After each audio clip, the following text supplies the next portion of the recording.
science fiction. We make no guarantees, however, how long it will remain fiction. Fiction.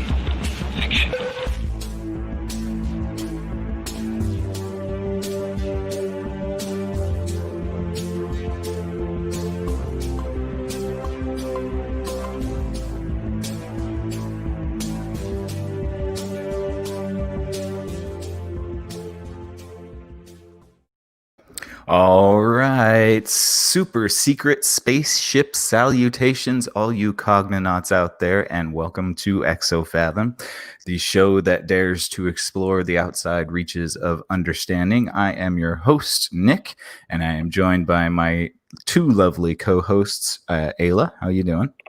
I'm doing well. Salutations, everybody. Indeed. And Mike, how you doing, man? Hello. I'm doing all right, man. How you doing?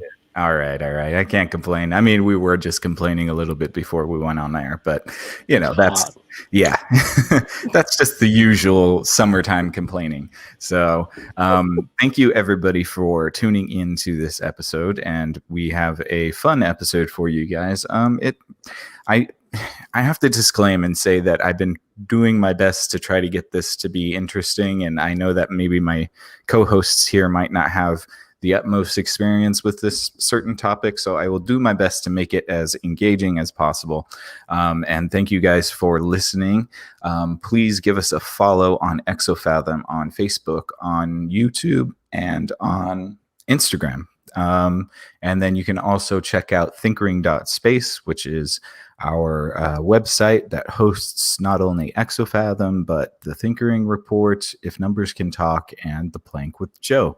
We have over 50 or 60 episodes on that website, so please give it a look-see, and hopefully you'll find something there that you like. Without much further ado, I don't think I have anything else to promote, so thank you for bearing with me on that one. I wanted to get into this topic today, the Black Triangle UFOs. Now, I have a personal experience with this phenomenon, and that's kind of what triggered me to bring this episode up. But there's also a video that I just found of these phenomenon that also kind of inspired me to do an episode, and we will be taking a look at that video towards the end of this episode and speculating on what it might be. But just to get into the summary, black triangles are a class of unidentified flying object with certain common features which have been reportedly observing during the 20th century and 21st century. Media reports of black triangles originally came from the United States and the United Kingdom. Reports generally describe the class of UFOs as large, silent, black triangular objects hovering or slowly cruising at low altitudes over cities and highways. Sightings usually take place at night. These objects are often described as having pulsing colored lights that appear on each corner of the triangle. The Black Triangle UFOs have been claimed to be visible on radar during the 1989-1990 Belgian UFO wave. Two Belgian Air Force F-16s attempted to intercept an object detected by radar, but the pilots did not report seeing an object. In 2000, a key conclusion of the Project Condign report was that no attempt should be made on the part of a civilian or RAF air defense aircraft to outmaneuver these objects, except to place them astern to mitigate the risk of collision. The entire Belgian UFO wave, however, has been disputed by skeptics. And before I kick it to you guys, there's a lot of conflicting information about these sightings, and there's a lot of people who will flat out claim that these are just bogus. It doesn't exist. There will be people who claim that these are secret space program ships, and I think that there might be some truth in either category. But before we get any deeper into this, Ayla, have you ever seen a UFO?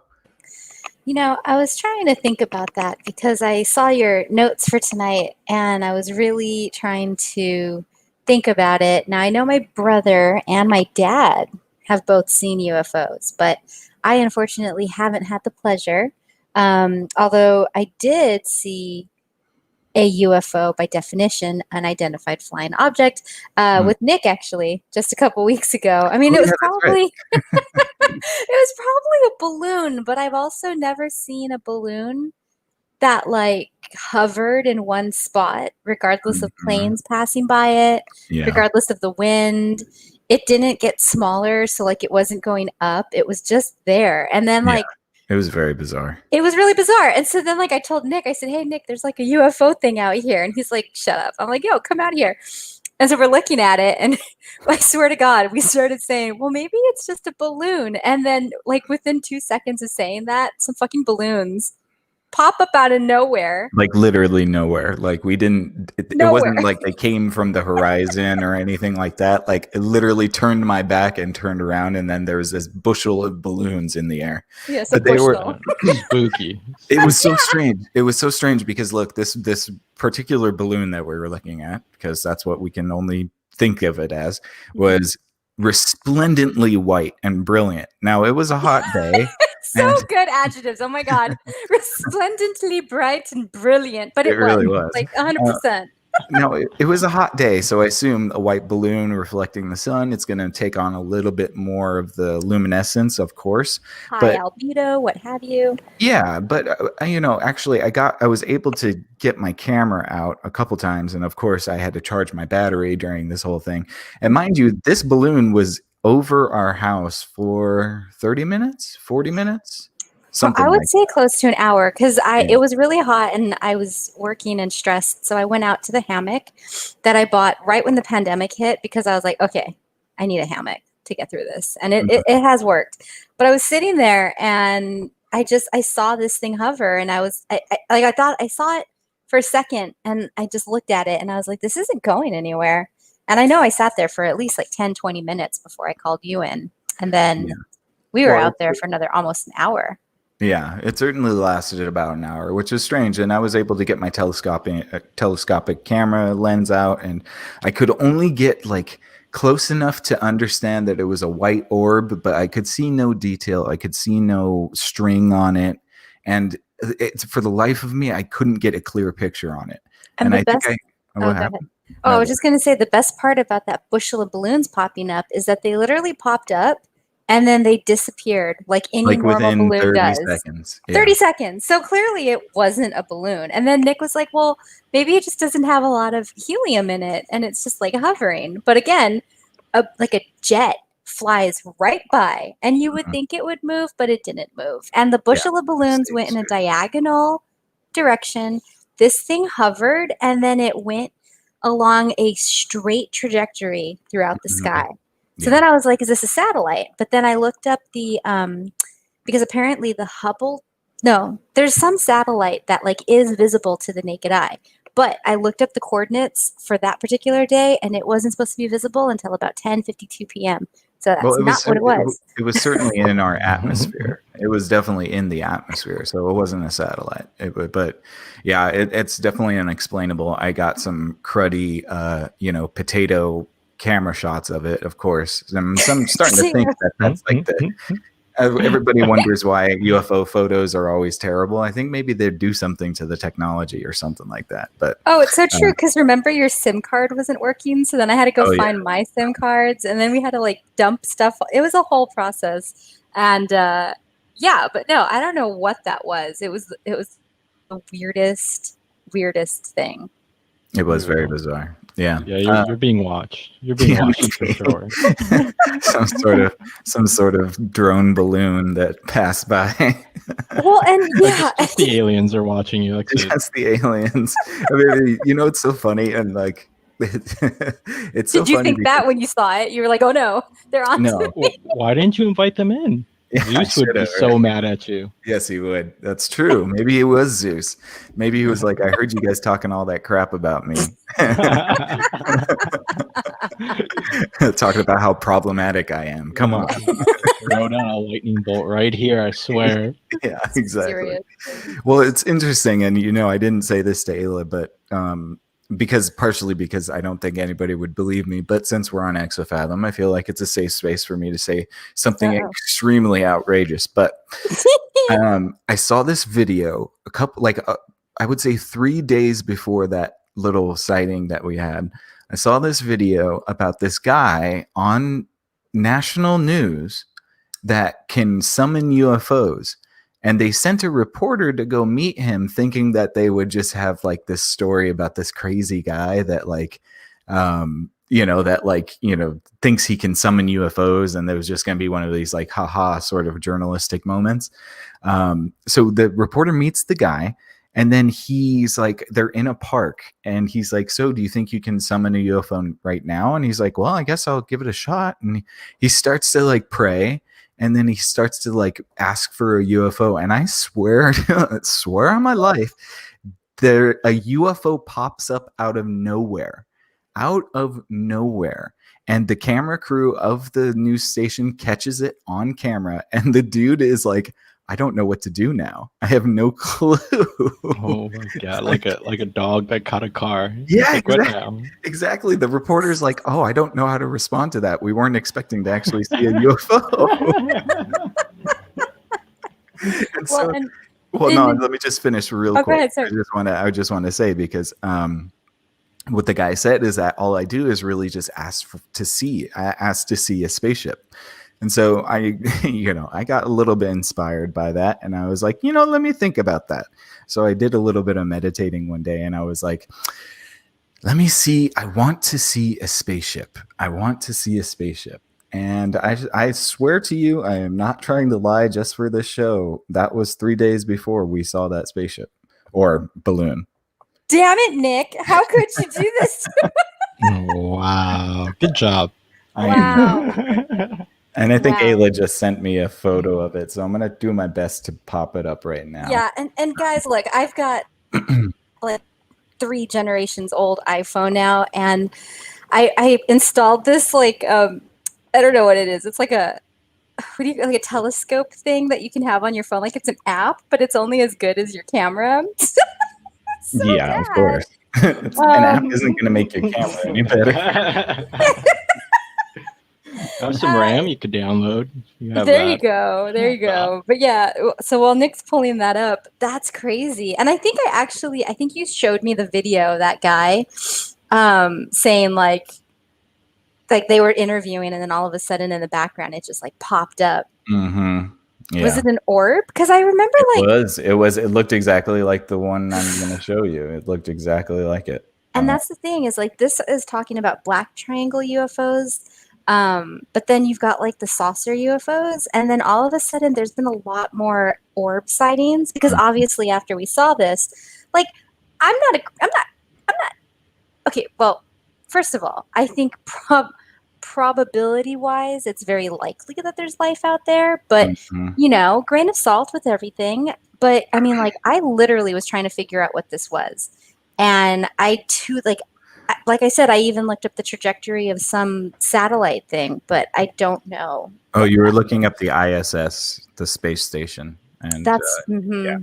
But it was definitely not the space station. If for those that can't see the screen, if you're just listening, what I just put on the screen right now is a photo that we tried to take of it, and of course, even with the best zoom, and it's funny, even my telescoping lens on my DSLR, this is what came up.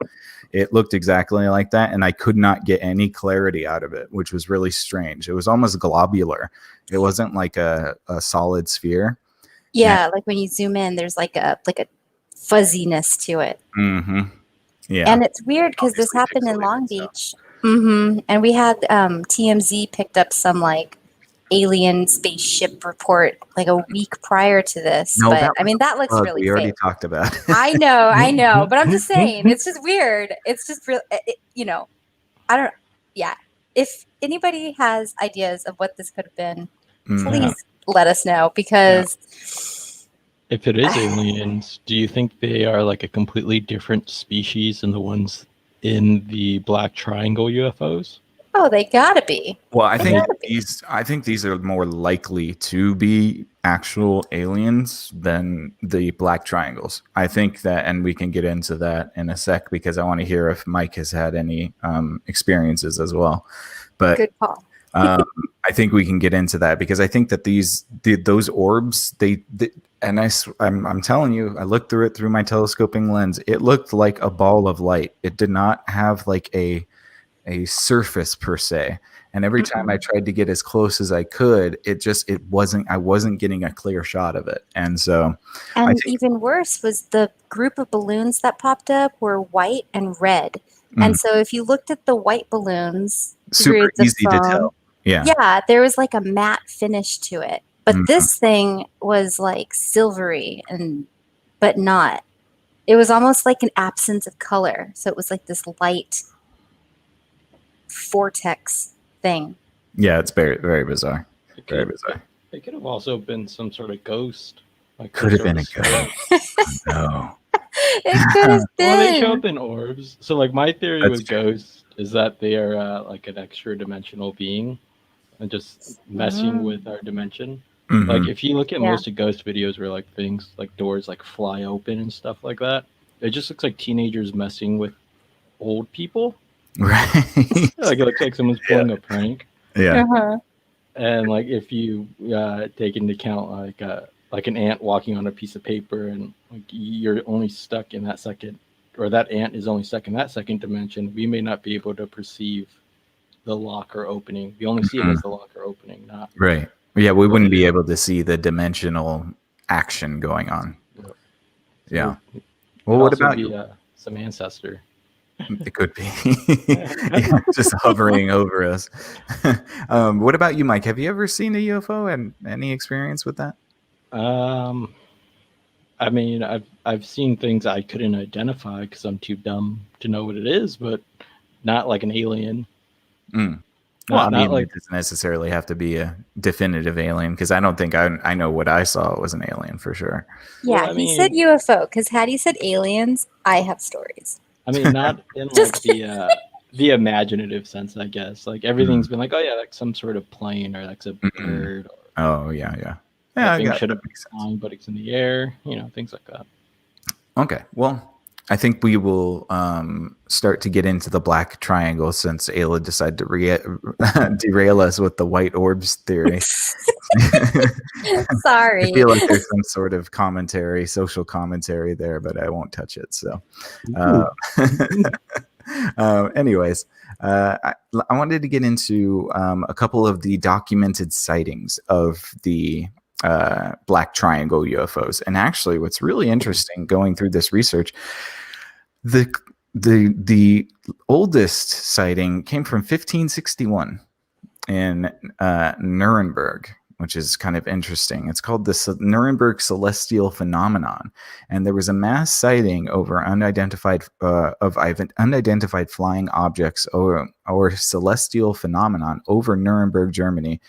A broadsheet news article by Hans Glaser on the event reports an aerial battle between various odd-shaped objects, including the appearance of something like a black sphere, very long and thick.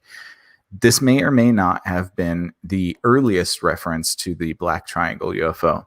Now, before we get into the other sightings, I think it's really interesting that, and I think there's definitely more evidence farther back for the concept of UFOs, but I think it's so interesting that we could have had people in like the 1400s or the 1300s seeing UFOs and just not really understanding what was going on. Yeah, I don't know what you would think if you saw something like that back in the day. But you know, what's interesting is I remember my older cousin when I was a kid telling me about these Anasazi ruins that were in this like canyon behind where my grandma lives. And he said, if you go back there and you look at the carvings, you're going to see something that looks like a spaceship with a little alien in there. And like, if you just look up aliens, Navajo Nation, and our Navajo Nation, like press is always running alien stories because they see unidentified lights and spaceships all the time. I think there's a secret base out there. that they're doing like military experiments on and stuff, like, you know, like not experiments, but what do you call it? Like secret spacecraft and like you're making fancy stuff. You don't want anybody to see it. Yep. So like I think that's what that is. But the Navajos definitely, like, they even have a program with NASA where they talk about aliens and space exploration in school. So yeah. And Mike, how far do you think UFOs go back? Like, if you had to just pull something out, like, what do you think the first UFO sighting would have been? Like, are we seeing UFOs during the dinosaur times, or is this more of a man-made experience or human experience? Ooh. So I think if aliens exist, then they've been around since before dinosaurs. Like they might have been messing around with creatures on this planet for a long time. That's only just because of how old the universe is and just the probability of these species coming up and having whatever technology needed to, you know, traverse it.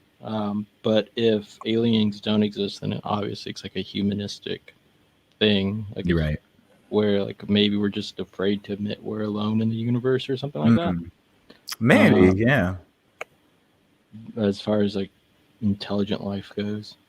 But I think they've always been around, though. Really, I would put money on that. I would tend to agree. I'd probably agree with you. I got to think, 4 billion years for the Earth to have existed, and I know the first billion or so years was very tumultuous, but it settled down around 2 billion years. So 2 billion years of pretty much what we've got going on right now, except for no humans. So that would have been an incredible playing ground for some sort of higher intelligence. Yeah, totally. I would just end up messing around with a bunch of dinosaurs, just picking them up and putting them down in places they don't belong, like putting T-Rexes on mountains and stuff Making like that. Them fight each other. Yeah. You have to ride a pterodactyl, man. That's like a dragon. Just that's true. Oh, that'd be amazing. Oh, I've had dreams about riding pterodactyls. It's like a dream. Ride a raptor. There you go. That like would be cool. Jurassic World, yeah. Yeah.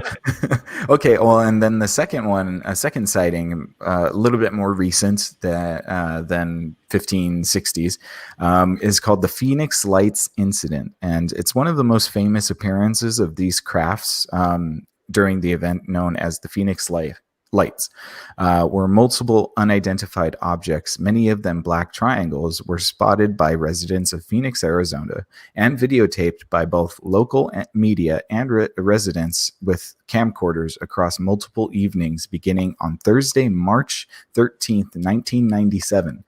Some lights drifted as low as 1,000 feet and moved far too slowly for conventional aircraft and too silently for helicopters.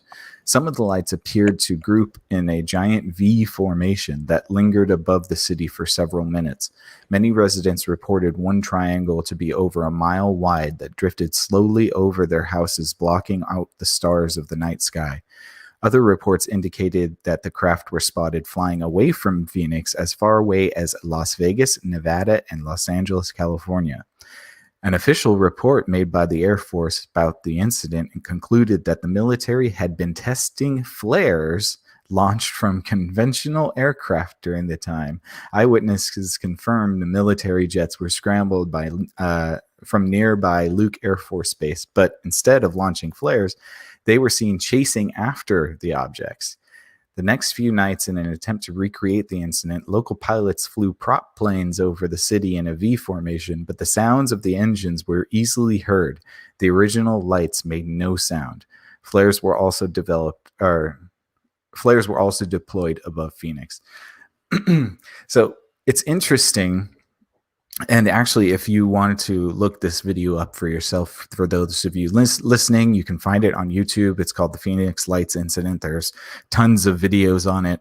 And if you've seen the videos, it's actually quite fascinating because it's one of the biggest mass UFO sightings. And it's interesting to me because in my own personal experience, the characteristic of these black triangle UFOs is silence. which I find really, really interesting because a lot of people talk about when they experience them, they do not hear a damn thing. And so far as what we know from propulsion and aeronautics, that should be impossible for humans to achieve. Yeah, I mean, I'm looking at the Phoenix Lights video right now, and they have their local television network covering it, Mm-hmm. and it's 97. I don't remember that being like. And this is a YouTube video. They have like a book about it and stuff, but like I'm really surprised that there wasn't more attention and coverage on that. I feel like I would remember something like that hitting the news, you know? Well, I think the 90s as well. Oh yeah. Well, and I think we didn't have internet back in 97. No, like not like to the level that we do now. I know it's weird when you watch older films and like you're like, well, why don't you just Google it? And you're like, oh wait, you can't. That's true. Like, life was so much harder before. It's like trying to think about math class before a calculator. Like you had to remember your times tables. Remember your teacher would say, you're not going to be able to carry a calculator with you everywhere you go.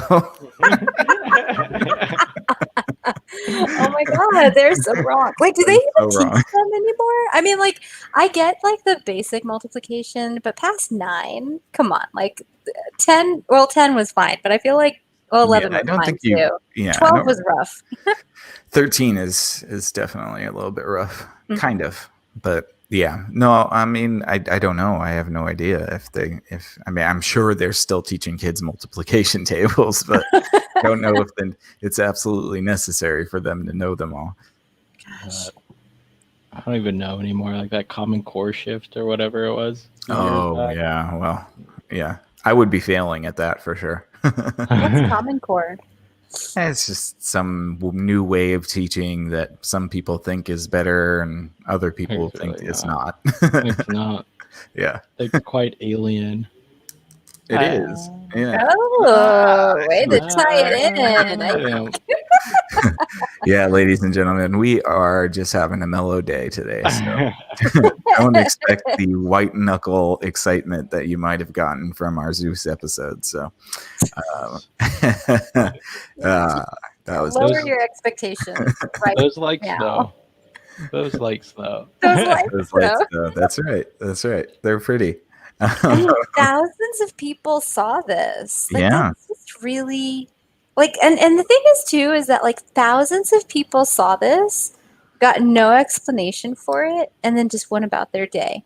I mean, I'm not saying that like, you need to drop everything and storm Area 51, but if I saw multiple lights like that without any explanation, I mean, I feel like I would be thinking about that for a while and just kind of like, I don't know, maybe digging more into it or asking my representatives. I'm sure there's some crazies out in Arizona with tinfoil on their windows and, waiting for the black triangles to come back. The black triangles. How are you supposed to look into it though? Like you just look up and it's just there and you just kind of got to accept it and move on, right? Well, this is something that's interesting. There's a documentary that I started watching on Netflix. Nick, do you remember what it's called? Well, you got to tell me what it was about first. You watch a lot. Oh, sorry. You really are good at reading my mind. Okay, so it's a documentary on aliens, basically, but it looks at it from a historical lens. And what was aliens? Huh? Ancient aliens? Are you watching Ancient Aliens? No, not Ancient Aliens. No, it's a newer one. I think it's like Bunker 51 or something crazy. Like it's got a different name. But what I thought was interesting, again, grain of salt. But it was interesting to me that they talked about the different presidents that we've had, like Eisenhower and Kennedy and them. And there were like moments where people, like reporters or just regular people, asked them point blank if they believed in UFOs. And there were a couple of like big events, kind of like this Phoenix thing that happened under different presidencies, where you had like your top government officials actually saying a comment one way or the other on what they thought. And I think was it Reagan that said he had a UFO experience, and then like he got in office and then didn't say anything, or so I don't know. I mean, I guess the question is that when something like that happens, thousands of people see something crazy. Yeah, I guess we shouldn't expect to follow up because UFOs are so crazy. But again, when there's thousands of people seeing something, I don't know. I mean, like, what could we expect from our leaders to, like show up and be like, oh, I don't know. Well, they got the answer. They got the answer from the military, which was the weak answer of, oh, we were testing flares from aircraft, even though people reported hearing nothing, and the supposed flares lasted much longer than what you consider a flare would. Those are some high quality flares. Right. And maybe I should phrase it again, because I feel like if that were to happen today, with the internet and Reddit and Twitter and everything, and celebrities that just say stuff, I feel like it couldn't happen today. Like, you couldn't have a mass situation like this. No, you're wrong. You're absolutely wrong about that. Oh, am I? Yes, because the beauty of the internet is that you're flooded and inundated with new information every second. So when things like this happen, and the video that I'll show you guys towards the end of the show is one of these X things. Unless it's fake, it's one of the most pivotal UFO videos I've ever seen. And the reason is that people get inundated with so much information, all of this stuff gets buried. And then the people who do look into it are just like, oh, it's probably fake. So they don't have to do any sort of like, if you really want to look at it, there was a video I just saw the other day of like some triangular thing floating over the capstones of Egypt. Now, I assume that video is fake, but how do I know that video is fake? What if in Egypt right now, there's a UFO floating over the Giza pyramid? Like, I can only assume that that's just a fake video that I saw, but you never know. It's very true. Why do you think we have that tendency to assume that it's fake? I think that's exactly what I was trying to. Yeah, no, good question, Mike. Well questioned. I think it's just cognitive dissonance. We're just trying to kind of explain something away because we don't want to. Because people are. I'm including myself in this. People are pretty cowardly, and they don't want to be the first one to stand up and say, hey, no, this is real, and I saw this, because you get ostracized from your in-group, unless your in-group tends to be people who believe this. It's true. It's true. I would tend to agree that there's a bit of like social conditioning involved. Like, if you just kind of say that might be real, then you're immediately ostracized, and you're looked at like the weirdo. Like, oh, that's that guy who believes in aliens. Like, right. I'm sure he thinks the world is flat as well. It's just great. Yes, and then they get to jump to conclusions. Yeah. No. Well, yeah, and I think that it's interesting that like in film, the alien conspiracy person, like that character is so iconic. Like, they're always the most. It's never like some school teacher that's like, oh yeah, I saw this. Yeah. So I think like there's been a targeted campaign, guys, against. No, I'm just kidding. Tie up against conspiracy theories. I wouldn't be shocked. Entertainment is like the realm of influence. That is true. So true. And I'm sure we'll have a propaganda episode at some point, but that's a very extensive one. Yeah. And the documentary I was watching, it's called Hangar One. And like the first episode I thought was really intriguing. After that, I stopped watching it. Like, I got kind of off the wagon, so to speak. So if it goes really crazy, don't take my word for it. I think episode 1 was really fascinating.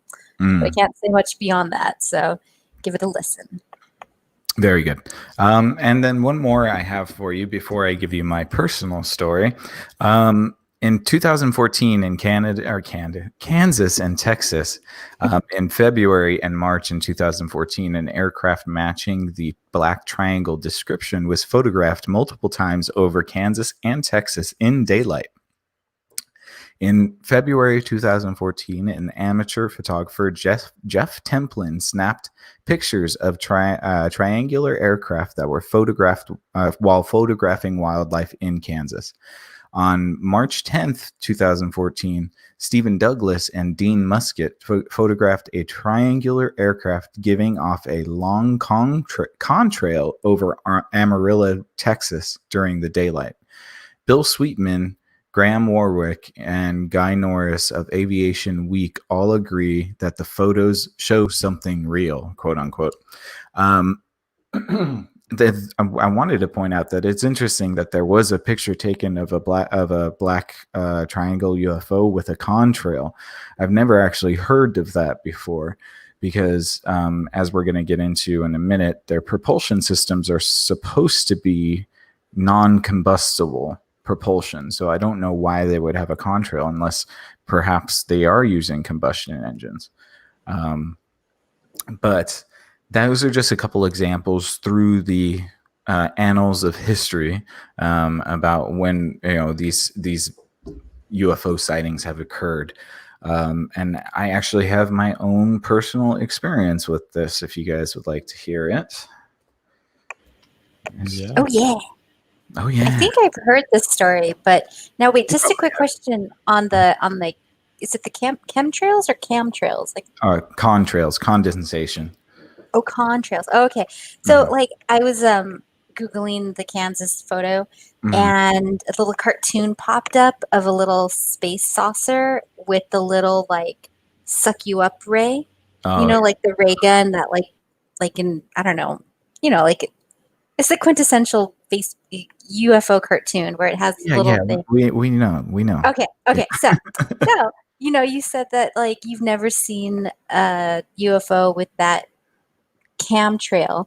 Well, maybe that illustration is alluding to something that we always knew. AKA the little beam looks like a camtrail if you just think of it that way. Oh, well, I mean, I suppose if it was a contrail, it would mean that there's some sort of combustion engine in it. That's the only reason I'm perplexed by that particular aspect of that one photo that was taken. But it could have been something like a B stealth bomber, which are all black and they are triangular and they are just regular stealth jets. So that could produce a contrail as well. Okay, and it's contrail. CON. I am all over the place with that word. Sorry, guys. This is no it worries. It could also be some like shitty human recreation of alien tech. Absolutely. Like some attempted reverse engineering. And I'm sure if these types of things do exist, you can best bet that we've reverse engineered them to the fullest capability for sure. Oh yeah. So I will get into my little UFO story, and it's, as I said, it's not like I'm making these up because of the show or the topic of the show. It's just that I have an experience with this, and then I saw this video that I'll show you guys, and it was like, oh well, might as well just give this a little episode on its own. And so it was not too long ago. I want to say less than 10 years ago. I would maybe. Ayla, do you know? I think it was before we got together. I would say it was when you were running around in your weighted vest jogging and you stopped jogging when we got together and exchanged it for hiking. So I would venture to say 2010, 2009, maybe? Yeah, it must have been 2010 around then.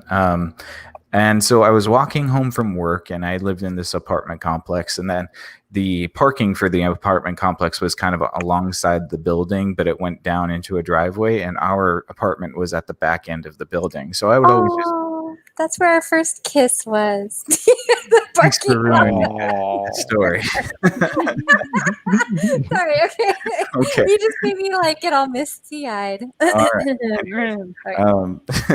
So anyways, I was walking back from work one day, and I think I was going to meet Jose from Thinkering for dinner.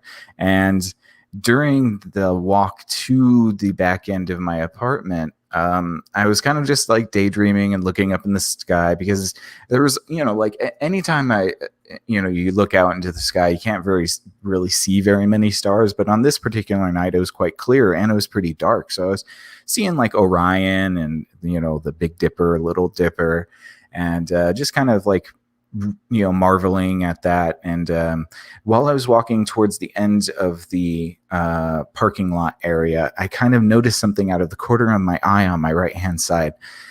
And I thought really nothing of it because it's the city, there's lights everywhere, everything is going on. But then this light started to move, and all of a sudden, like silent, like no sound at all. Like it almost kind of sucked the sound out of the entire area because like I couldn't even remember like hearing the cars from the street or whatever. But I see this black object in the sky.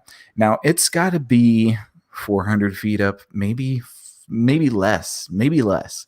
And it's just this black object. It kind of looked like I don't know, like a void almost. And I couldn't recognize the shape of it because it was kind of flying at me on my left-hand side.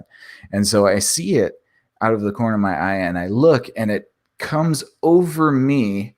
And as it goes over my head, I can see it becomes like a void of pitch black void, no stars. It kind of blocks the stars out. And it's this triangle. And on each corner of the triangle is a little white light. And I'm looking and I'm like, wow, this is really strange. And I think this was around the time like we started using more drone technology and stuff like that. So I'm like, oh, maybe that's like a drone or something. But I couldn't hear any rotors. I couldn't hear any noise at all. And it was lumbering. It wasn't moving at any sort of like fast pace, almost kind of like a blimp would move. And so it passes over my head and then it goes in the direction that I'm facing away from me. And I can see the lights and they start to kind of like come together at some point. And then all of a sudden it just disappears.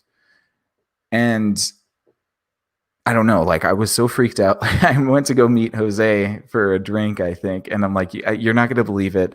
I don't even believe it myself, but this is just what I saw. And, yeah, it was pretty wild because in the introductory paragraph that we read, I read just a moment ago, it talks about how a lot of these sightings are in cities and that they are at very low altitudes. So I'm wondering if this is like, I don't know, like, is it just a balloon? Is it a drone? I'm not really sure. I couldn't tell you. It's aliens. It's aliens. Obviously aliens coming back for the technology that I still. You started this. I don't know why you had to take it. Seriously, Nick, have we not discussed the rules of astral projection and lucid dreaming? Right. And when you go on an alien spaceship, you don't take their shit. I just don't do it. Hasn't anyone told you, look, don't touch? Just yes. These are all very good points, you guys, and I do apologize. You damned the whole human race. This gets worse and worse. I know. And now thinking about the alien that was over our house, like a couple weeks ago, I don't know, man. I don't know if I should be. I don't know. That's going to be the point of singularity where a universe collapses. Good job, Nick. Yeah. Well, it had to happen at some point. Why not 2020, right? Yeah, why not? I'm not doing anything else with my life. Nah. 2020. My gosh. What is this year? Oh God. You can't say that word. Somebody was like, can we take 2020 and turn it into a bad word? So like instead of saying like apps F and lootly, you would be like apps 2020 lootly. Did I already say that joke? Okay. Yes. Yeah, okay. I still think it's valid. Did you ever go to 2020 video to get completely off topic? Yeah. 2020 video, Hollywood video. Familiar. 2020. It was like in the 90s and early 2000s. It was like a small or a franchised used video store. And the one I would go to, the guy, like the store opened at 10, but the guy was always late. So it wouldn't open until like noon. Oh my and gosh. so there would just be a line of people every day. Ridiculous. Well, I got I was watching The Holiday the other day with like Cameron Diaz and Kate Winslet. It's a cute movie, but there's a scene in there that takes place in a Blockbuster, and like, gosh, I remember like Friday night, it was always like, you got to hurry up to the Blockbuster. You got to get those new releases before they're sold out. And then if you miss it, you're there Saturday morning, like, did anybody return that movie that just came out? And like, I mean, Nope. No? Oh, No. well. Oh no, I'm saying nope. Nobody returned it. Oh, You're yeah. just, Mm-hmm. you're just hoping for the new release, and it's just Right. not It's there. always out. Yeah. And then sometimes you would get it, and then like the DVD's like scratched, and you're like, ah! And then you get like a coupon, but you're like, I don't want this fucking coupon. Like, you've ruined my Saturday. Man, that's And then meanwhile, right outside is a UFO. That's right. Yeah. Going to a single point and then vanishing through some quantum event into another part of our universe. All I while have, watching I have the Netflix copy of Love Actually. And then Yeah. disappear. And it's like sneaky laugh. Yeah. All right. So I guess we'll just jump right into the possible explanation for what this phenomenon could be. Aside from aliens, what alien? What? Okay, sorry. So wait, so you're seeing this happen, and like, were you just like, did you stop in your tracks, or did you keep of walking? course. Like, oh my god. No. I didn't just keep walking. I was like, oh, hey, aliens, and then just walked into my apartment. Yeah. No, I definitely stood in my tracks and watched as it came from my left side. And then as soon as it was kind of over my head, it went towards the direction I was facing. So kind of like a right angle turn almost. Did you feel scared at all? Like, did it No, have a scary not at all. feeling? No. No, there was no fear or anything. It was honestly, I was in shock because to be honest, like I just didn't think that I was seeing. I was trying to figure out what the heck I was seeing. Like it certainly wasn't a plane because it was very, very large and very close, and it was much lower than a plane would ever fly. Slow. Very slow and silent. And so, like, to me, I guess I kind of was like, I thought it was like I could have. To me, it was like, it has to be like a drone. It has to be a drone or, some balloon or whatever. But again, like no sound. It was so quiet, and it had to have been pretty darn big too, because even at like 300, 400 feet, it was very large, bigger than a car for sure. No, geez. Psychedelics? No, I was of sound mind and body. I was just getting off of work. Yeah, I should have prefaced that, I suppose. Whoa, hold on. You've never done the ate the mushrooms on your lunch break? Well, no, I can't say that I have, unfortunately. I would have probably been, like crawled into the walk-in cooler or something. Oh, dude. Well, what did Jose say when you told him? Oh, they didn't really believe me. They were just kind of like, "Oh yeah, I'm sure you did. I'm sure you saw a UFO in Culver City at 9:30 in the evening." Was there anybody? Oh, go ahead. I'm just like, the silence thing is the big one, right? Like Yeah. There's nothing burning. There's nothing like emitting any sort of sound energy. At least that like you could hear from the ground. So it removes everything away from some sort of like known human source. Right.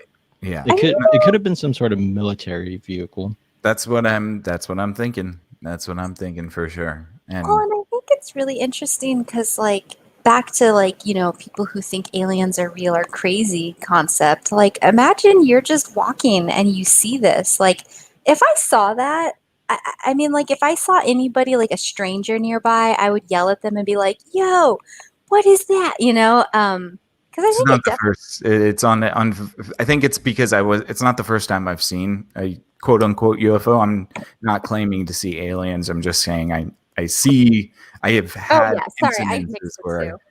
I've just had incidences where I've seen unexplained aerial phenomenon going on. Right. But yeah, I think that's probably why I didn't necessarily like freak out or anything. And it's interesting to me because, and unlike the white orb, and I think when you brought that up, that was apt, Ayla. The black triangle seems like it's, to me, at least from what I saw, it seems like it's something that we could do at some point.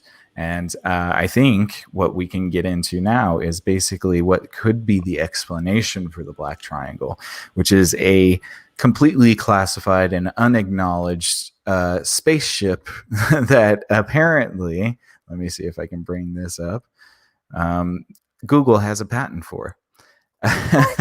Yes. So apparently the disclosure may be leaking out of the barrel in drips. However, when you Google publication number US 20060145019A1, you will find a deluge of information.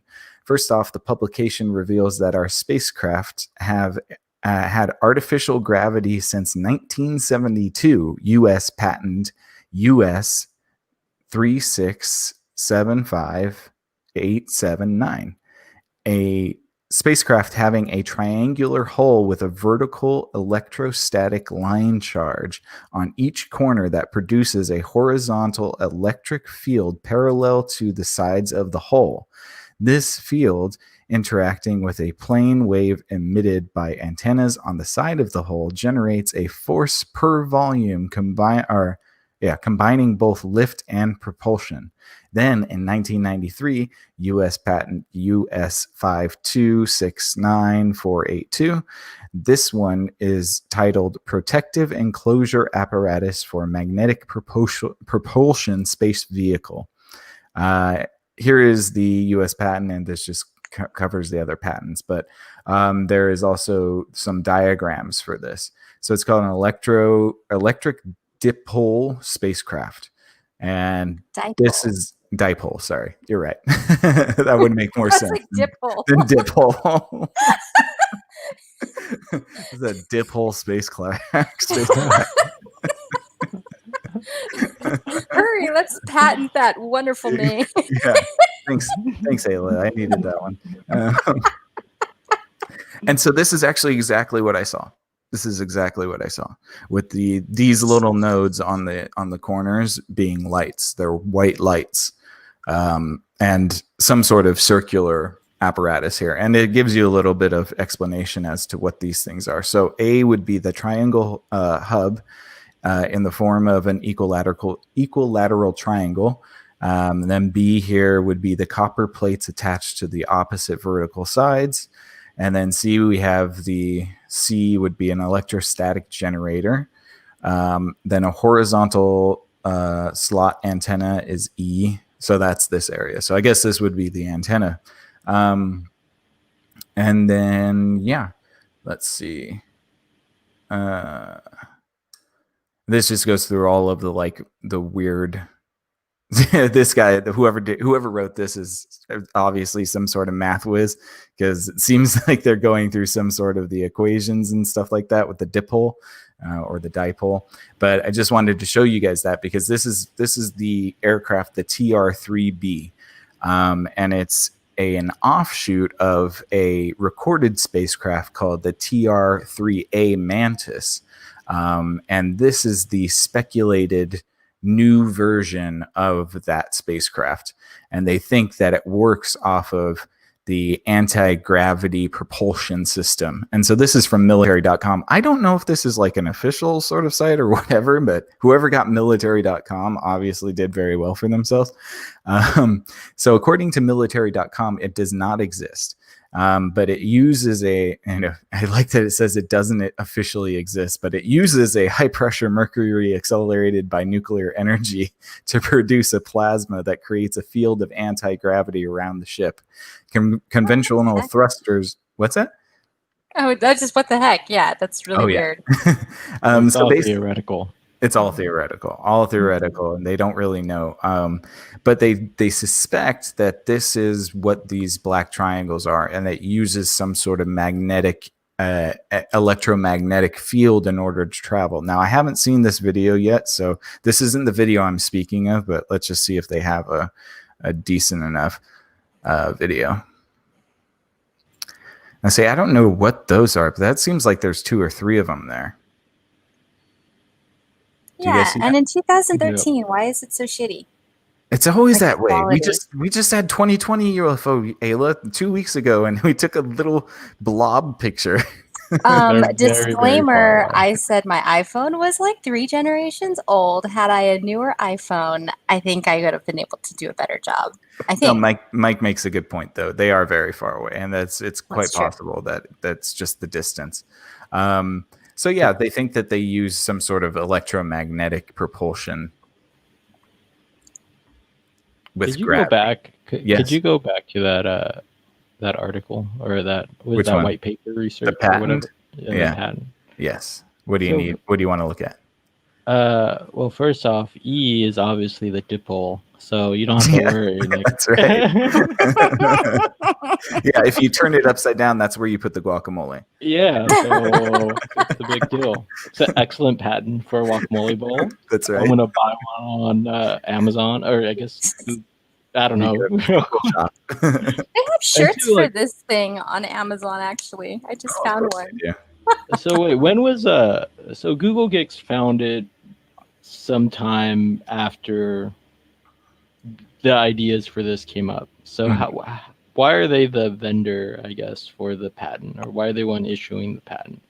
That's a good question. I wouldn't know because there's been sightings of this for a long time. So maybe they've found a way to perfect it, or they've maybe found a new alternative. Because it would seem to me that there's probably a few different types of these spacecraft going around right now, and it might be the most efficient shape for spacecraft. So there might be multiple companies and multiple organizations making a similar type shaped spacecraft. So maybe the one I saw wasn't exactly like the Google, guacamole bowl, but There's the it was maybe the Skunk Works guacamole bowl or something. Like who knows? Do you think we can make like a tiny one of these? Dude, that would be really sweet. We got to get to it, Mike. Yeah, we're gonna God. we're gonna need So some not like that might do it. some pressurized mercury and some I sort got of it. way to create a magnetic gravitational field. Ooh, guys! Also, we have a live comment in the Diphole universe. We have a Miss Just start Kimberly saying that she also saw that triangle and confirms it was in 2010. Hey, same year. Yeah. Same years. There must have been something going on. I swear. Maybe there was just like a Diphole party. It just sounds like something you would call someone you don't like. Like a diphole. Yeah. Stop being a diphole. Yeah. Calm down. That's exactly it. Yeah, absolutely. So I like this patent thing, and maybe you can look at it a little bit more, Mike, at some point, because it looks like there's some maths. There's some maths going on. I like me some maths. Yeah. So maybe that'll be a code you can crack for us. But yeah, so I don't know like if that's it. And so let me get further into this. So the idea is that these craft are utilizing some sort of technology that we don't necessarily have for ourselves, or at least our government's saying that we don't have it. But the possibilities for the propulsion system could include, I guess, 3 different types of propulsion systems. One would be using the inertial mass reduction device, which is apparently a craft that's using inertial mass reduction device comprises of an inner resonant cavity wall, an outer resonant cavity, and a microwave emitters. The electrically charged outer resonant cavity wall and the electrically insulated inner resonant cavity wall form a resonant cavity.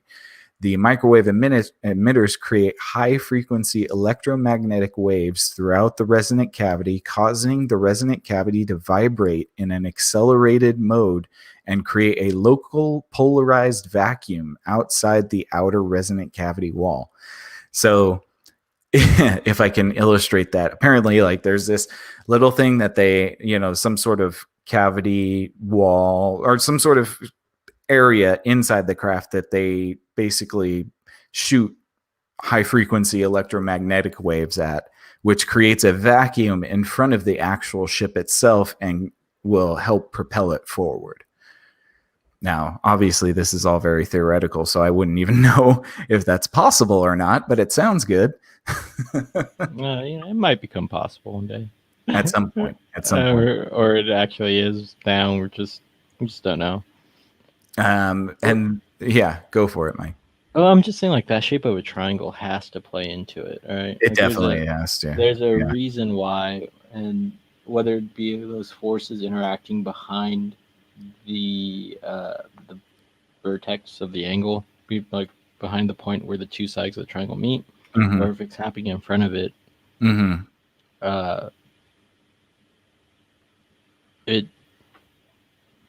don't know, man. It just seems like there's definitely some disruptions happening. Yeah, it would have to be creating some sort of ripple in reality, and especially we'll go for it. I'm just saying, like, is like that front end cutting through the like lower gravity field? Like, is it that's a good question. It's possible. Does it come to a point for a reason? Yeah, that's a good question. Honestly, I really don't know, but it might be. I mean, I think that the shape has to be no accident, for sure. So I'm certain that the shape has something to do with it. Another speculation on how these things might be propelled is high frequency gravitational wave generation. The official 2017 U.S. Navy patent US 103222827B2 is probably the engine for the above TR3A/B Black Manta candidate from the other U.S. Navy patent, a high-frequency gravitational wave generator including a gas-filled shell with an outer shell surface, microwave emitters and sound generators, and acoustic vibrational resonance gas-filled cavities. Interesting. So the outer shell surface is electrically charged and vibrated by a microwave emitters to generate a first electromagnetic field. The acoustic vibration resonant gas-filled cavities each have a cavity surface that can be electrically charged and vibrated by acoustic energy from the sound generator, such that a second electromagnetic field is generated. The two acoustic vibration resonant gas field cavities are able to counter spin relative to each other and provide stability. The propagating gravitational field fluctuates and fluctuations are generated when the second electromagnetic field propagates through the first electromagnetic field. So kind of the same sort of idea, but this one, instead of using like just the microwave emitter, it's also using sound in order to vibrate the gas inside the chambers. And I think I've heard something about Bob Lazar, who allegedly worked at Area 51, saying that he found a craft. Well, they had a craft that used this type of technology in order to move. So I would venture to say that this might be more possible than we know. But, acoustic vibration resonant gas-filled cavities, I don't think would be silent. That was a fart joke. I mean, E does look like a fart hole. Yes, it does. Did you say a fart hole? Yeah, the hole where farts come out of. Sorry, obviously. I've been listening to this musician, and Nick will know why I'm laughing a little harder at that. He has a lot of songs about fart hole.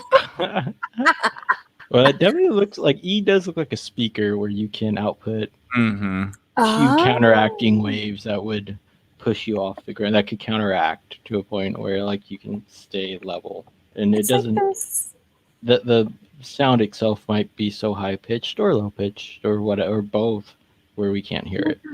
Right. Well, it's like those Dolby. we can't pick up. Exactly. Yeah. I think that was a really good comparison, Mike, to speaker, because like remember those Dolby speaker commercials before movies or whatever, where it would be like a guy in a chair and like the music and the bass is so loud he like goes flying. Like a fart hole. Yeah, exactly. Like just one massive, silent but Good deadly old fart THX. hole. No, I'm just kidding. Oh my god. But no, but yeah, I don't know. I mean, but that's interesting about using like yeah, I don't know.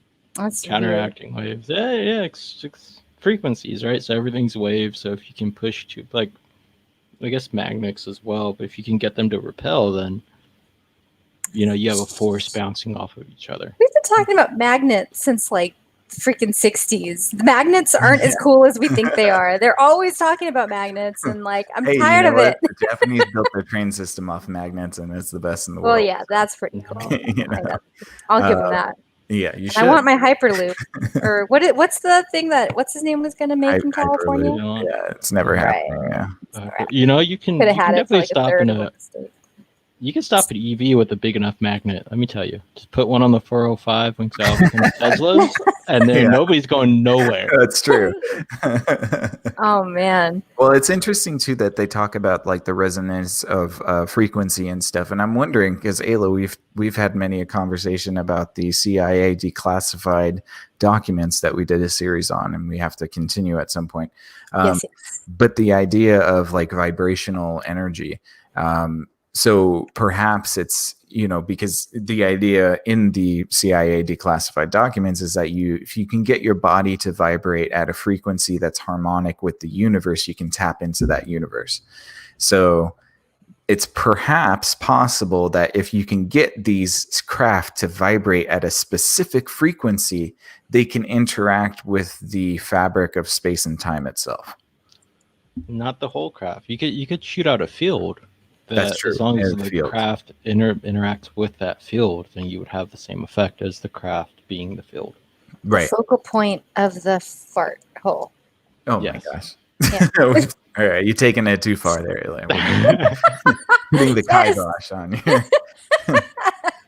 All of a sudden, I get muted. Oh, her internet's out. Yeah, we're getting into the weird part of the internet now. I mean, I like that weird part of the internet, but we're going towards that direction. But I like what you said, Mike. The concept of the field just being in front of it, because I think I also heard when Bob Lazar talked about the UFO. The UFOs that were in Area 51, he said that what they do is fold the space in front of them in order to move. So I think that's a pretty good and apt analysis for sure. I mean, it's the most efficient way of traveling, right? Like if so, energy density in our fuels only goes so high. To like fuel, I think is still the best. But if you don't have to deal with that by just folding the space in front of you, then why not? That's true. Very efficient.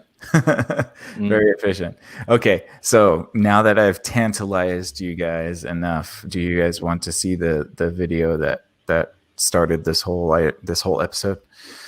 Yes. I don't know. Don't? I think I need some more tantalizing on the topic. An hour and 7 minutes is good enough. No. Yeah, right. Where have I heard that before? Oh, dang. Okay. Anyways. All right. So this comes from knowledgetime.com. So take it with a grain of salt because, I've never heard of the site before. But how dare you, Nick? I write the site. What do you do? Sorry. I'm sorry to insult you, sir.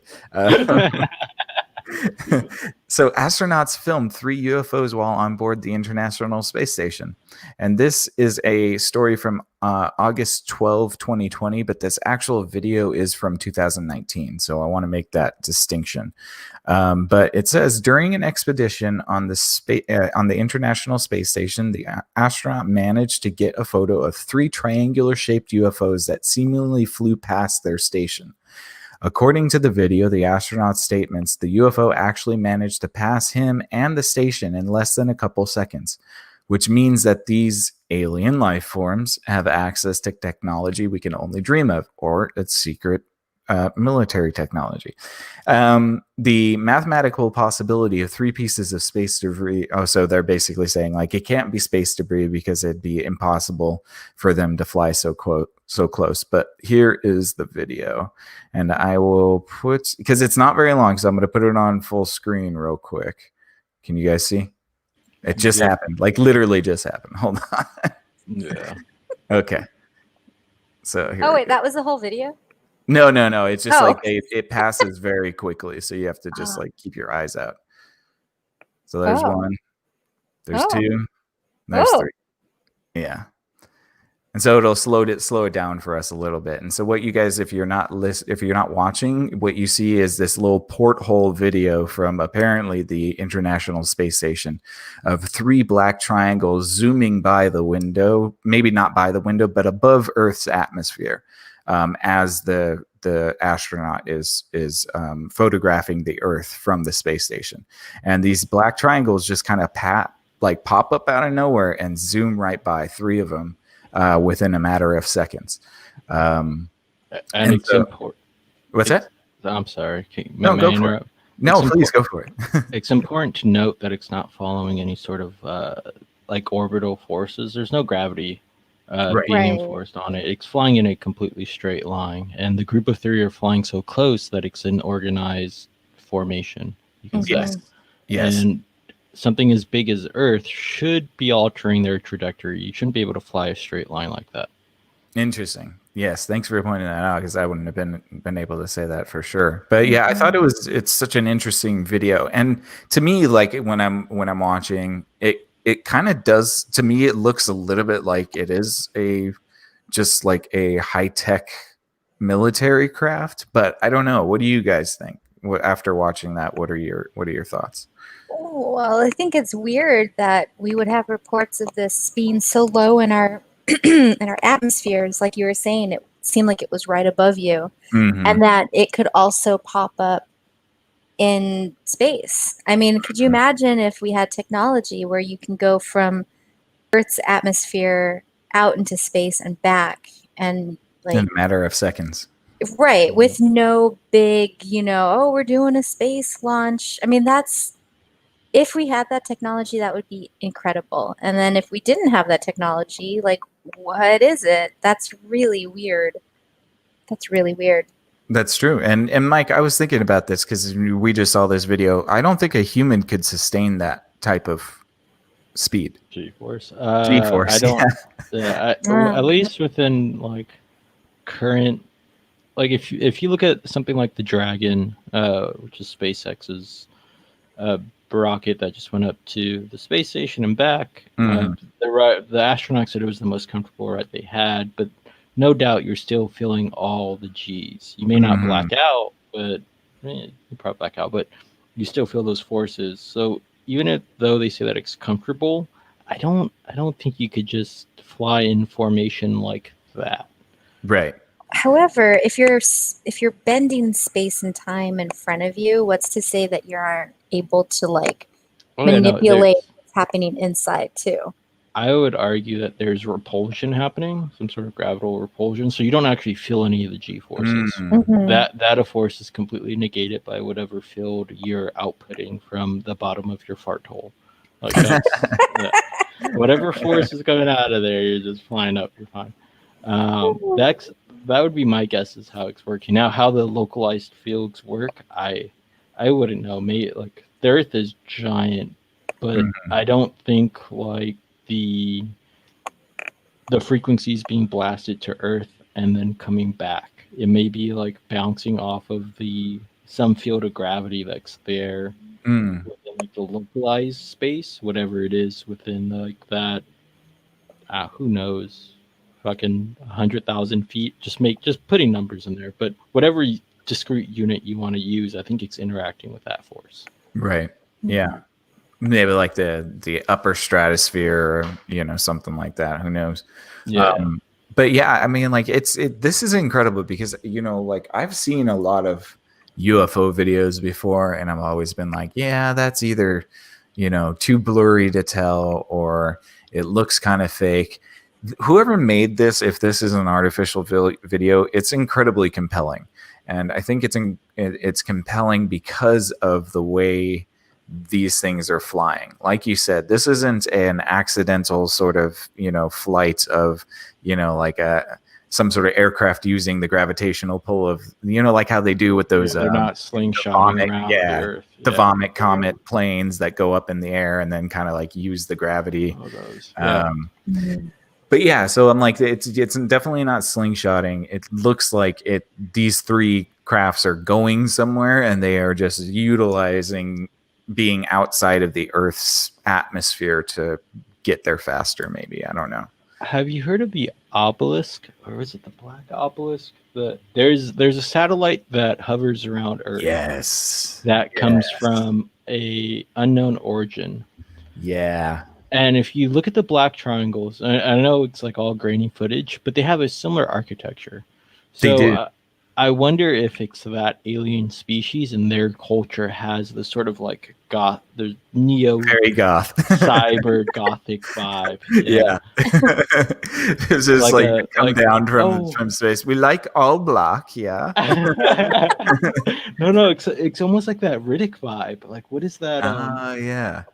Oh yeah, whatever that race was that was on like that crusade, whatever they were, they like the triangle ships from this footage and that satellite has that vibe. Totally. Yeah. I mean, like, honestly, as I said, like, unless there is, like you said, Mike, if there's some sort of field that can insulate you from those types of G's, this is humanly impossible to withstand. This type of flying is just not humanly impossible. Yes, exactly. Be impossible for some other thing. Well, robots or maybe a monkey.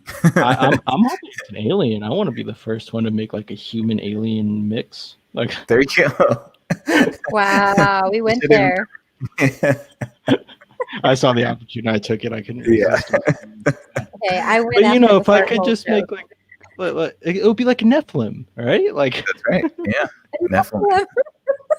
What is that? Why do I know that? Half god, half angel, half man. Oh, a Nephilim. Sorry, half alien, half human. I know. I'm just trying to think of a Nephilim that has you as a dad.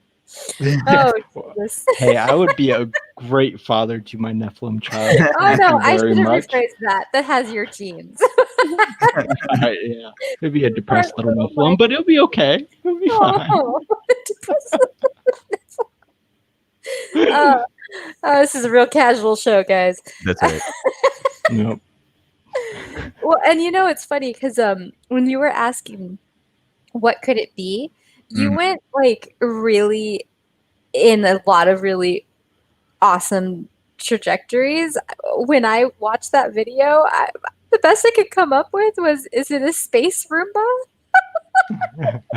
That'd be great. Oh yeah. Just cleaning up all our excess carbon or some shit. There's a lot of space trash out there. Maybe we were like, let's develop some space Roombas to start reeling that in. And then I also thought maybe they were space alien coffins, because if you're in space and you die, you don't just keep the body on your ship, right? So maybe the triangular shape was convenient for the casket, and they're just floating, and they just happen to float our way. They're like space Vikings, like we just bury them by putting them in these triangles and throwing them over without lighting them on fire. That'd be awesome. That makes sense. I want to catch one of those. They might put alien treasures inside those coffins, like Egyptian style. True. If you have like some sort of alien element that can fight gravity, you'd be rich. Some unobtainium, you'd be so rich. Unobtainium. So rich. Name for a mineral. Unobtainium. I'm sorry. Oh God. The hammer hits the head of the nail, right? Yeah. Well, here's a question. Let's say that they did have alien treasures that were harder on the Mohs scale, so like basically harder than a diamond, but uglier than a diamond. Would the value still be higher than a diamond? Yeah. Diamond comes from its use. It's precious. As far as it being like a luxury thing, that comes from artificial scarcity built up by De Beers and the Blood Diamond Mining Group. Right. True. So like they have like diamond I'm sorry to cut you off. They have like diamond saw blades and things like that. So it's uses everywhere. Oh, interesting. Yeah, it's they're used for high precision tools and big industrial tools to cut, large sheets of metal. Diamond can They were cut about through to say anything. that. Those are actual diamonds in those things? Yeah, yeah. What? Yep. What? Where have Carbon's I dope. been? Yeah, Car- I Carbon has some chemical structures that are stupid strong. guess carbon's okay, but The lattice work is really pretty for carbon too. Oh, it makes it. Oh, mhm. Graphite. Graphite. All right, we've officially lost this show. Nerdy, We The did get a little graphite nerdy. was colored on the spaceships, and that's how it all ties together, audience. That's how we... Obviously. And speaking of tying it together, okay, so I was looking up because you were talking about the website that this was hosted on. So I tried to find just International Space Station UFO footage. And Nick, I sent you a private comment with a YouTube link. Yeah. You can see it if you want. You just have to fast forward 24 seconds in. But I think it's interesting about like black triangles and then going back to the orb. Because this video isn't the same video that you played, but this video has a thing that looks exactly like the thing that you and I saw, which is kind of making me freaked out a little bit. I don't know. There's a lot of weird stuff in the skies, people. Hold on. Okay, so 20, of course 24 seconds in. Okay. So we got a picture here of looks like space. I always think it's weird the angles they put on these space things. It's like, how can you even tell what is going on? Seriously. Yeah, I don't think that would... I've thought about this. I don't think they, one, think cinematically, or two, have No, like of any course general direction. Yeah, so they're Like, just how do I frame this shot? they're like, sort of like, Right. put this camera there. As long as it's watching the satellite, it'll be okay. And so What is that? That's kind of what we saw, but like if we saw it on the butt end, like Zeus, a is that you? circle. All right. Well, okay. So whose bright idea is it to like unfocus all of this? What's going on here? Yeah. Just it's in space and probably a bad camera. Okay, that's not real. That is real. I don't know what that is. That kind of looks like the boss to like a NES game, but that's real. Oh, okay. Yeah, it totally looked like 8-bit for a second. I'm Yeah. like, what's going on here? Who's this lady? It looked like the boss is Sinister. Did you ever play Sinister? No. No. I didn't. Oh man, it was like one of the games I got on an 80s arcade compilation package, but there's like a giant red face that pops out, and for a minute it kind of looked like that little red alien-like speck. It's weird stuff. Yeah, I think it's interesting that like we're seeing more recognition by like the Pentagon and things like that where they're declassifying stuff. Because I'm really excited just to know like what is technology that we have been working on and how can we use that? Because I mean, think about it. If they have these triangles, it sounds like they have a lot of them. What if suddenly they create a fleet of I don't know, like spacecraft that just like you and I could just go check out space for a day, like save up money and go check it out. Like, dude, that would be incredible. I would do it. Price tag on this is probably in the trillions. Yeah. And it's probably like cop cars. Like even though you pay taxes for them, you can't really just get it and drive one. Yeah, Yeah. you can't Sort of rent frowned one for upon. the day. I Yeah, know, you but can't be just like, I'm give a it, cop today. I have hope though that if it gets released today and it's like however millions of dollars now, maybe in like Trillions. 40, 50 years, it'll be Trillions. It'll be trillions of dollars. Yeah. all right. Well, that implies that like it's using some sort of alien resource that we don't have here, and so we have that. That might be one of the reasons why governments are so slow to explain this stuff, is because just the resources to make it would crash our economy. It's like Tesla's trading at all-time highs, but who the hell cares about Tesla if we find out that you can have anti-gravity vehicles? Well, and then we'd have to explain why we have a black budget of, like $14 trillion deficit for some war machines. You know what I mean? Mm-hmm. Yeah. Because, these aren't doing anything to help humanity. These are made for war, obviously.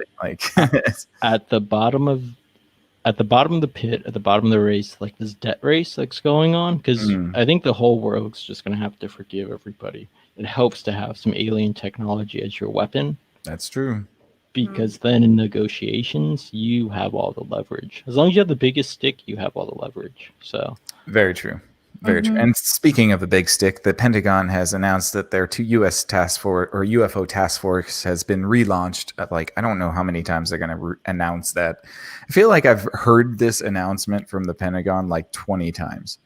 I just like, okay, so you guys are going to be doing another UFO investigation.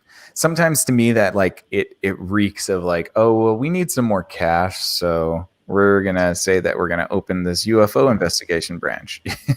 Like when somebody tells you they're leaving social media for the likes. Oh my god. Yes, exactly. I'll post one of those. I bet you don't have the courage to post this, where you ask everybody to like comment on what they love the most about you. I love those things because they totally like people don't realize that's like those are memes created by an AI algorithm to get to know you better. Oh my god, I know. Like, I've never been convicted of a serious felony. I bet y'all can't repost this. The weird thing is like it's like Pavlovian training. It's like getting you to do something for basically nothing. Yeah, for a feeling. Yeah. Well, lately, I was telling Nick this is like, because I don't know about you guys, but sometimes I'll catch myself and I'm just like scrolling through my phone. And I've been asking myself lately, wait. What are you hoping to find? The minute I ask myself that, I just ditch my phone and I don't pick it up because I'm just like, ugh, like, I don't know. I just, if I want something to make me laugh, I should just go watch like a comedy show. If I want cute dogs, I should just go play with my dog. Like, I don't know. So I just think it's interesting, that you talked about like the Pavlovian nature of all of the social media. Mm-hmm. Yeah. Well, that's all I got for this evening, you guys. I hope it wasn't as painful as it felt at sometimes, but we try here. Fart hole was funny. Hold on. No. We try to make it not good. a critique on your fart joke. It's a critique on my kind of slapdash curating of this conversation. So I do apologize. Before we get into a circle jerk, I just want to say you did a great job. All right. I appreciate it, man. Thank you very much. Like I said, all I had was Space Roomba. You pulled up all of these cool videos and articles and stuff. I think it was so cool. It's fun to talk about. Well, it's funny because like when I put these things together, I'm like, okay, this could either be an 1.5-hour show or a 7-hour show. And so it's like, I obviously don't want to put you guys through a 7-hour show, but like there's some of these topics are definitely worth multiple episodes. So I'm sure we'll get into another UFO episode at some point and maybe take it in a different direction. And, so thanks for bringing in there. Yeah. What's your idea? How would you feel about a 24-hour stream for charity doing UFO stuff? Hey, talking UFO stuff. Down. 24 hours straight. I would be down. we could pass I could share some screens while I game for a few hours. There you go. Yeah. Just go back and forth and just talk. Yes. Yeah, that would be fun. Yeah, we'll have to figure out a way to get that logistically down, but I would be definitely up for that.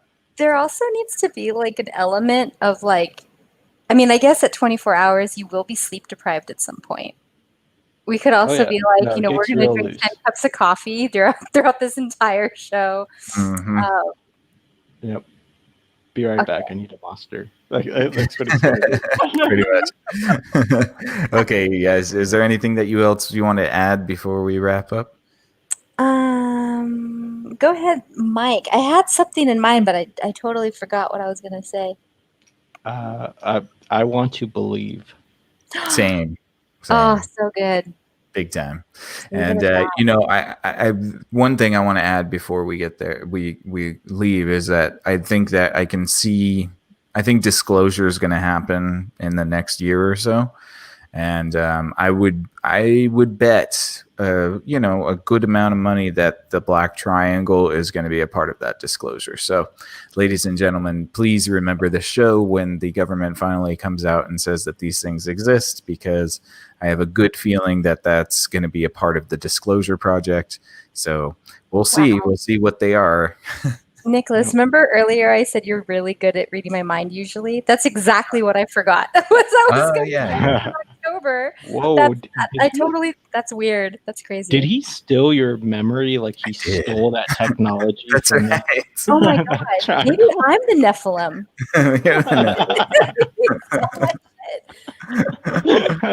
All right. Well, thank you so much, you guys, for listening. I hope you had a fun, silly time with us. I know that I definitely enjoyed the conversations, and we definitely hope that you enjoyed it as well. Please go to thinkering.space to see the collection of shows that we have for you: Exofathom, Thinkering Report, If Numbers Can Talk, and The Plank with Joe. Please follow us at Thinkering Talks on who knows. Thinkering Talks is on Facebook. Thinkering Space is YouTube. So please give us a follow, and then also follow us on Exofathom. Exofathom on all platforms. We are on Facebook. We are on YouTube. We are on Instagram. Please give us a follow. Please leave a like. And thank you so much, you guys, for listening. We hope to catch you on the next Exofathom. And for now, Cognonauts, you stay out there. And we will catch you on the next one. Thanks so much, you guys. Good night. Peace. Later.